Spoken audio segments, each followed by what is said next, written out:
जरा सोचिए एक ऐसी सभ्यता के बारे में जो 5000 साल से भी ज्यादा चली, जिसने दुनिया को रेशम, कागज और बारूद जैसी कमाल की चीजें दी।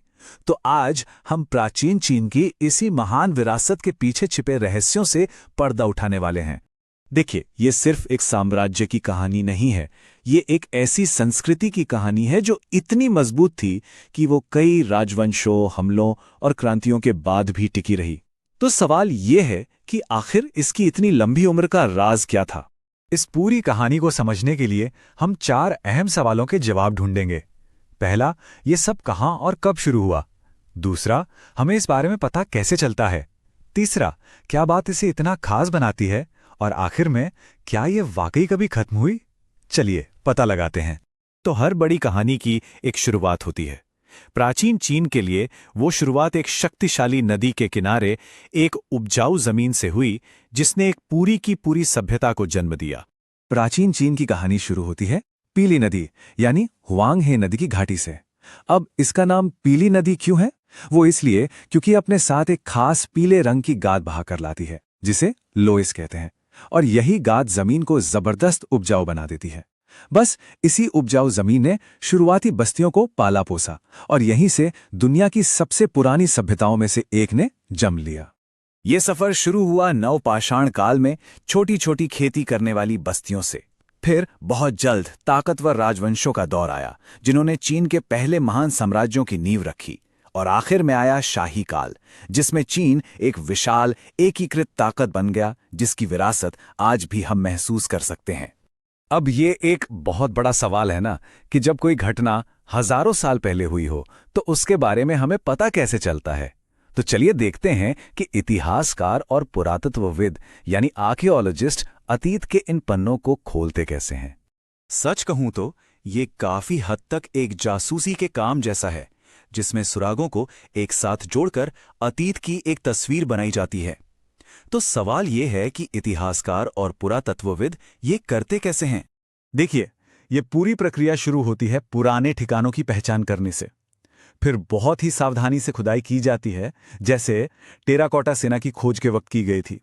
और आखिर में आता है सबसे जरूरी कदम, विश्लेषण, जहां मिट्टी के बर्तनों के टुकड़ों से लेकर बड़ी बड़ी मूर्तियों तक हर चीज को जोड़कर अतीत की एक शानदार तस्वीर तैयार की जाती है। अच्छा, हर सभ्यता की अपनी एक आत्मा होती है ना? कुछ ऐसी बातें जो उसे बाकियों से बिल्कुल अलग बनाती हैं। तो फिर प्राचीन चीन की वो अनोखी पहचान क्या थी? चीन के शासन की नींव में एक बहुत दिलचस्प विचार था, स्वर्ग का आदेश। इसका मतलब यह था कि राजा को शासन करने का अधिकार सीधे स्वर्ग से मिला है। लेकिन इसमें एक पेच था, यह अधिकार हमेशा के लिए नहीं था। अगर कोई राजा जालिम या नाकाबिल हो जाता तो यह माना जाता था कि उसने वो आदेश खो दिया है, और बस इसी बात से एक नए राजवंश के आने को सही ठहराया जाता था। और यही वो चक्र था जिसने हजारों सालों तक चीन के राजवंशों को बदला। इस सभ्यता की रचनात्मकता तो बस कमाल की थी।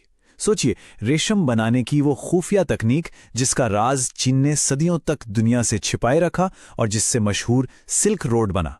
एक बहुत ही जटिल लिखने का तरीका जो आज भी इस्तेमाल होता है, कांसे से खूबसूरत चीजें बनाने की कला, और हाँ, द ग्रेट वॉल, जो इंजीनियरिंग का एक ऐसा नमूना है जिसकी कोई मिसाल नहीं। यह कहावत कन्फ्यूशियवाद के गहरे असर को दिखाती है। यह एक ऐसा दर्शन था जिसने शिक्षा, नीतिकता और एक अच्छे व्यवस्थित समाज को सबसे ऊपर रखा। यह सिर्फ किताबी ज्ञान नहीं था, बल्कि एक कुशल और न्याय से चलने वाले शासन को बनाने का आधार था। और अब हम आते हैं अपने आखिरी और शायद सबसे उलझे हुए सवाल पर। इतनी महान और लंबे समय तक चलने वाली सभ्यता का अंत कैसे हुआ, या क्या यह सच में कभी खत्म हुई भी? जब हम किसी साम्राज्य के पतन के बारे में सोचते हैं ना, तो अक्सर किसी एक बड़ी घटना की तस्वीर दिमाग में आती है। लेकिन इतिहास आमतौर पर इससे कहीं ज्यादा पेचीदा होता है। तो यहां असली कहानी क्या थी? सच तो यह है कि इसका कोई एक सीधा साधा जवाब नहीं है। इतिहासकार कई वजहों की तरफ इशारा करते हैं। देश के अंदर ही देख लें तो राजनीतिक भ्रष्टाचार और आर्थिक तंगी ने पीली पगड़ी विद्रोह जैसे बड़े बड़े किसान विद्रोहों को जन्म दिया। और फिर बाहरी दबाव भी थे, जैसे उत्तर से मंगोल जैसे घुमंतू कबीलों के लगातार हमले। तो ये किसी एक वजह से नहीं हुआ, बल्कि इन सारी मुश्किलों के एक साथ आ जाने से हुआ। तो हमने क्या क्या जाना कि ये सभ्यता पीली नदी घाटी में पैदा हुई। हमें इसके बारे में पुरातत्व यानी आर्कियोलॉजी से पता चलता है। इसकी पहचान इसके अनोखे दर्शन और नए नए आविष्कारों से बनी थी। और सबसे जरूरी बात, इसका अंत अचानक नहीं हुआ, बल्कि एक लंबा बदलाव था जिसका असर आज भी महसूस किया जा सकता है। और हम इसी सवाल के साथ आज की बात खत्म करना चाहेंगे। जब हम प्राचीन चीन जैसी स्थायी विरासत को देखते हैं, तो क्या यह कहना सही होगा कि वो गायब हो गई, या फिर क्या उसकी आत्मा, उसके विचार और उसके आविष्कार बस समय के साथ एक नए रूप में ढल गए हैं? ये एक सोचने वाली बात है। इस सफर में साथ आने के लिए शुक्रिया।